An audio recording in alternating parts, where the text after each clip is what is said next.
دادم سوالات که بنیار کورش که جو سکتا نکوره اول طرح بولیر یا که طرح سمیسیتیل اگجو ما اول بولر میشنم بعد اینه فیلتر میشنم اساس فیلتر یا فیلتر اساس داریم بعد سمیسیتیل بعد یورو اگر نبود با ایجوی برای استفاده ماشین مودن می‌ریم می‌مونیم. اگر والی باشد با والی که می‌مونیم. اگر مشتی باشه هم رو می‌مونیم.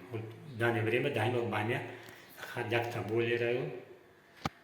هم لیک دشوایه جوی برای استفاده ماشین دیگه چادر. حتی کوچه ولی میشه میتونم اول کورا بدور تا تماشا کنید. نه کوری مولی تماشا دیگه ولی بوشکار پر میکنیم بعد میبینیم خیلی تازه کورشه ولی بوشکار پوش دیسته نه خوریم بوشکار پوش دیسته و پوشه بعد سر میتیم میبینیم که تازه کورش خیلی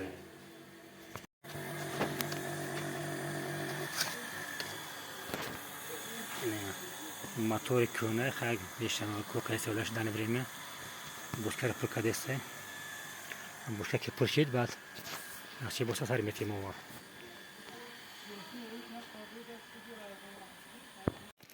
چیزی خیلی ولی کنار میکنیم نه چیز فیلتر ناسوس قطعی نه بوشکه بوده پر میکنیم دوری بوشکه ولی پاک خوله وضوح داره برای وضوح بردن و بعد اوی گاری میکنیم شبیه وضوح برویا و در نوک یکم درو تو بدگم سوشکار باشه گر این فیلتر میش کنیم که در اون فیلتر همون سوشکو مخم نکننده راه چیره کنالا تستر او برویا عندك اوبرومات معلم شكل بوشكا بولر كوش دقيقة بعد اوبرومات هنا اوي بوشكان بولر كوشيت هنا او دارم مشاعر تبعي او دارم هنا في بوشا تبعي او دارم عشان كي بولر كوشيت